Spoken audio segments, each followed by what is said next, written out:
স্বপ্ন মরে যাবার আগেই এই ভিডিওটি দেখুন। আপনার কি কখনো মনে হয়েছে জীবনের এই অন্তহীন দৌড়ে আপনার সবচেয়ে প্রিয় স্বপ্নটা আপনার হাত ফসকে বেরিয়ে যাচ্ছে? দায়িত্বের ভারে চাপা পড়ে আপনি কি ভুলতে বসেছেন যে আপনি একদিন কি হতে চেয়েছিলেন? একটা সময় যে স্বপ্নটা আপনাকে রাতে ঘুমাতে দিত না, আজ সেটাই হয়তো আপনার দীর্ঘশ্বাসের কারণ। যদি এই কথাগুলো আপনার মনের কথা হয়, তবে এই ভিডিওটা আপনার জন্যই। কারণ স্বপ্ন মরে যাবার আগে তাকে বাঁচিয়ে তোলার একটা উপায় আছে। আমাদের সবারই কিছু না কিছু স্বপ্ন থাকে। কারো স্বপ্ন নিজের একটা ব্যবসা দাঁড় করানোর, কেউ হয়তো চেয়েছিলেন শিল্পী হতে, কেউ দেশ বিদেশ ঘুরে বেড়াতে, আবার কেউ হয়তো চেয়েছিলেন একজন লেখক হিসেবে পরিচিত হতে। এই স্বপ্নগুলোই ছিল আমাদের বেঁচে থাকার অক্সিজেন। কিন্তু সময় গড়ানোর সাথে সাথে জীবনের কঠিন বাস্তবতার চাপে, আশেপাশের মানুষের কথায় আর এটা সম্ভব নয় এই ধরনের আঘাতে সেই স্বপ্নগুলো ফিকে হতে শুরু করে। একটা সময়ে যা ছিল আপনার বেঁচে থাকার সবচেয়ে বড় শক্তি, আজ সেটাই হয়তো মনের কোনো এক কোণে ধুলোমাখা ডায়েরির মতো পড়ে আছে। কেন স্বপ্ন হারিয়ে যায়? স্বপ্ন হারিয়ে যাওয়াটা শুধু আপনার একার গল্প না, আমাদের অনেকের জীবনেরই এটাই কঠিন সত্যি। প্রতিদিনের জীবনযুদ্ধ, পরিবারের দায়িত্ব, টাকার চিন্তা আর সমাজের প্রত্যাশার চাপ, এই সব কিছু মিলে আমাদের ভেতরের সেই স্বপ্নবাজ মানুষটাকে ধীরে ধীরে মেরে ফেলে। আমরা একটা নিরাপদ জীবন খুঁজতে গিয়ে নিজেদের ভেতরের আগুনটাকেই নিভিয়ে ফেলি। একবার ভেবে দেখুন তো, শেষ কবে আপনি আপনার স্বপ্নের কথা ভেবে ওয়াক করেছেন? শেষ কবে আয়নার সামনে দাঁড়িয়ে নিজেকে বলেছেন, আমি আমার স্বপ্নটা পূরণ করবই? সময়ের সাথে সাথে আমরা আপোস করতে শিখি। আমরা ভাবতে শুরু করি, আমাকে দিয়ে হবে না, বা আমার ভাগ্যটাই খারাপ, বা এখন আর সেই বয়স নেই। এই নেতিবাচক চিন্তাগুলো ক্যান্সারের মতো আমাদের আত্মবিশ্বাসকে ভেতর থেকে কুড়ে কুড়ে খায়। এর সবচেয়ে ভয়ঙ্কর দিকটা হলো, যখন একটা স্বপ্ন মরে যায়, তখন শুধু একটা ইচ্ছার মৃত্যু হয় না, তার সাথে আমাদের জীবনের আনন্দ, উদ্দেশ্য, এমনকি বেঁচে থাকার মানেটাও হারিয়ে যায়। আমরা তখন কেবল একটা যন্ত্রের মতো জীবন কাটাই, যেখানে কোনো আবেগ নেই, উচ্ছ্বাস নেই, আছে শুধু দায়িত্ব পালন করে যাওয়ার একঘেয়ের রুটিন।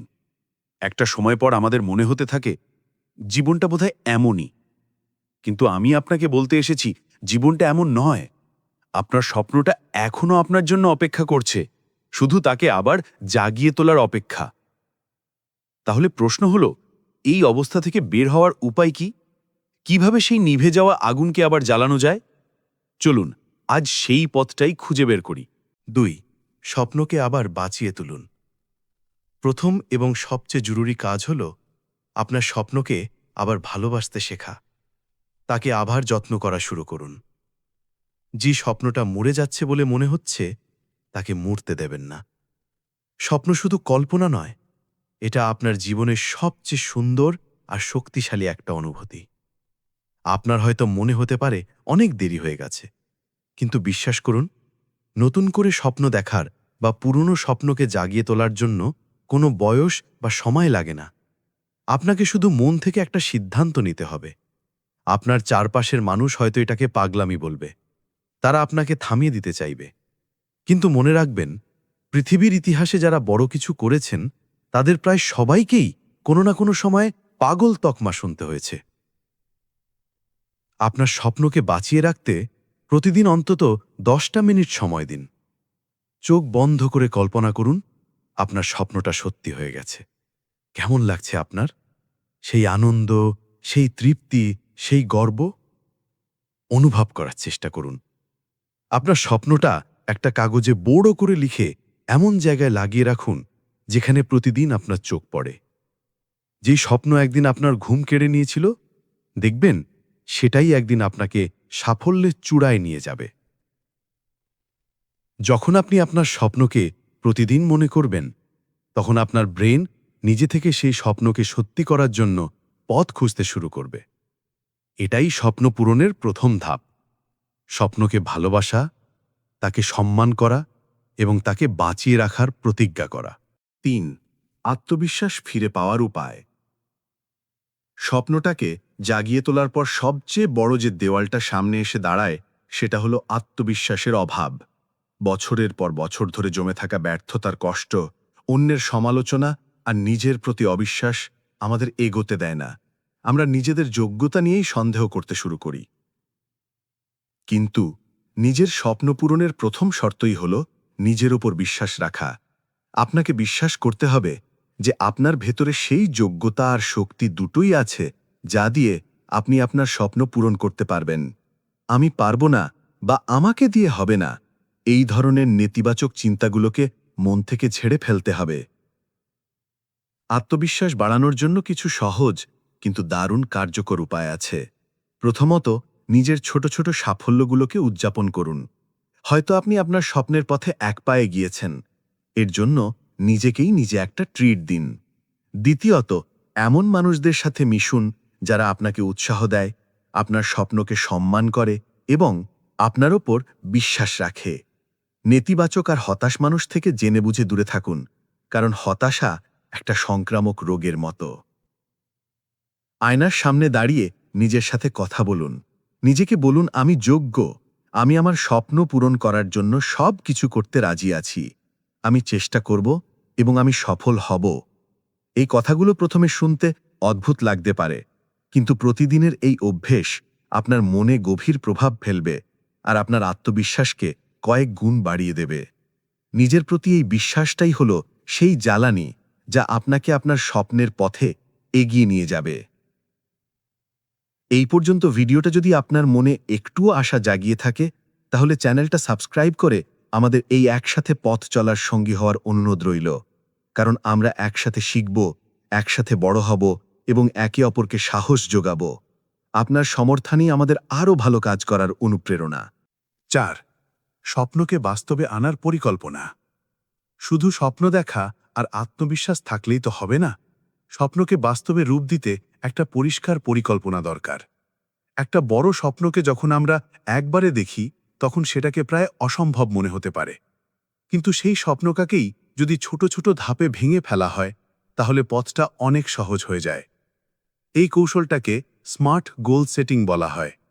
আপনার লক্ষ্যটা হতে হবে স্পেসিফিক অর্থাৎ সুনির্দিষ্ট, মেজারেবল অর্থাৎ পরিমাপযোগ্য, অ্যাচিভেবল অর্থাৎ অর্জনযোগ্য, রেলেভেন্ট অর্থাৎ প্রাসঙ্গিক এবং টাইম বাউন্ড অর্থাৎ সময় নির্দিষ্ট। যেমন, আপনার স্বপ্ন যদি হয় একজন লেখক হওয়া, তাহলে আপনার প্রথম ধাপ হতে পারে প্রতিদিন 500 শব্দ লেখা। এটা একটা সুনির্দিষ্ট আর পরিমাপযোগ্য লক্ষ্য। 1 মাস পর আপনার কাছে 15,000 শব্দের একটা ড্রাফট তৈরি থাকবে। এর পরের ধাপ হতে পারে একজন সম্পাদকের পরামর্শ নেওয়া।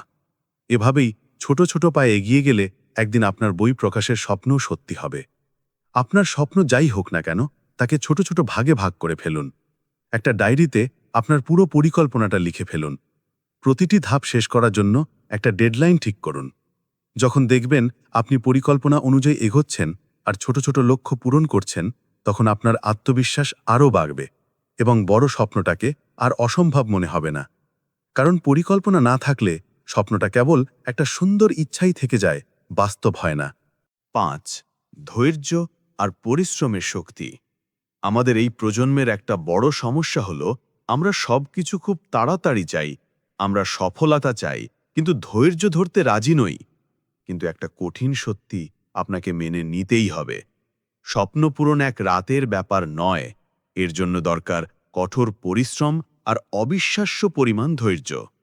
আপনার এই যাত্রায় অনেক বাধা আসবে, আপনি ব্যর্থ হবেন, মানুষ আপনাকে নিয়ে হাসাহাসি করবে, এমনকি আপনার নিজেরই একসময় মনে হবে সব কিছু ছেড়ে দিই। মাইকেল জর্ডানের মতো কিংবদন্তিকে তার হাই স্কুল বাস্কেটবল টিম থেকে বাদ দেওয়া হয়েছিল। জে.কে রাউলিংয়ের হ্যারি পটার বইটি 12 জন প্রকাশক ফিরিয়ে দিয়েছিল। টমাস এডিসন লাইট বাল্ব আবিষ্কার করার আগে হাজার হাজার বার ব্যর্থ হয়েছিলেন। তারা যদি সেদিন ধৈর্য হারিয়ে ফেলতেন, তাহলে আজ পৃথিবী তাদের নাম জানত না। ব্যর্থতা মানে হেরে যাওয়া নয়, ব্যর্থতা মানে হলো আপনি চেষ্টা করছেন, আপনি শিখছেন এবং আপনি আপনার লক্ষ্যের দিকেই এগোচ্ছেন। প্রত্যেকটা ব্যর্থতা আপনাকে শেখাবে কোন পথে যাওয়া যাবে না। তাই যখনই ব্যর্থ হবেন, হতাশ না হয়ে সেখান থেকে শিক্ষা নিন এবং নতুন উদ্যমে আবার শুরু করুন। আপনার স্বপ্নটা যদি আপনার কাছে সত্যি দামি হয়, তাহলে কোনো বাধাই আপনাকে থামাতে পারবে না। কঠোর পরিশ্রমের কোনো বিকল্প নেই। আপনার স্বপ্ন পূরণের জন্য প্রতিদিন কাজ করুন, এমনকি সেটা যদি দিনে মাত্র 1 ঘন্টাও হয়। এই ধারাবাহিকতাই সাফল্যের আসল চাবিকাঠি। প্রতিদিনের এই ছোট ছোট চেষ্টাই একদিন আপনাকে আপনার লক্ষ্যে পৌঁছে দেবে। ধৈর্য আর পরিশ্রমী স্বপ্নকে কল্পনা থেকে বাস্তবে নিয়ে আসে। শেষ করার আগে এপিজে আব্দুল কালামের সে বিখ্যাত কথাটা মনে করিয়ে দিতে চাই। স্বপ্ন সেটা নয় যেটা মানুষ ঘুমিয়ে ঘুমিয়ে দেখে। স্বপ্ন সেটাই যেটা পূরণের ইচ্ছা মানুষকে ঘুমাতে দেয় না। আপনার ভেতরের সেই আগুনটাকে নিভতে দেবেন না। আপনার স্বপ্নটা এখনো বেঁচে আছে, তা শুধু আপনার একটু মনোযোগ, একটু বিশ্বাস আর একটু পরিশ্রম দরকার। জীবনের হাজারো দায়িত্ব আর বাস্তবতার ভিড়ে নিজের আসল পরিচয়টা হারিয়ে ফেলবেন না। কারণ আপনি পৃথিবীতে শুধু একটা চাকরি করে মাস শেষে বেতন পেয়ে জীবনটা কাটিয়ে দেওয়ার জন্য আসেননি। আপনি এসেছেন আপনার স্বপ্নকে পূরণ করে, নিজের একটা পরিচয় তৈরি করে এই পৃথিবীতে আপনার ছাপ রেখে যাওয়ার জন্য। আজই প্রথম পদক্ষেপটা নিন। সেই ধুলোমাখা ডায়েরিটা খুলুন, অথবা একটা নতুন পাতা নিয়ে আপনার স্বপ্নটাকে আবার জীবন্ত করে তুলুন। কারণ স্বপ্ন মরে যাওয়ার আগেই এই ভিডিওটা হয়তো একটা কারণেই আপনার কাছে পৌঁছেছে, আর সেই কারণটা হলো এখনো সময় শেষ হয়ে যায়নি। আপনার জীবনের সেরা অধ্যায়টা এখনো লেখা বাকি।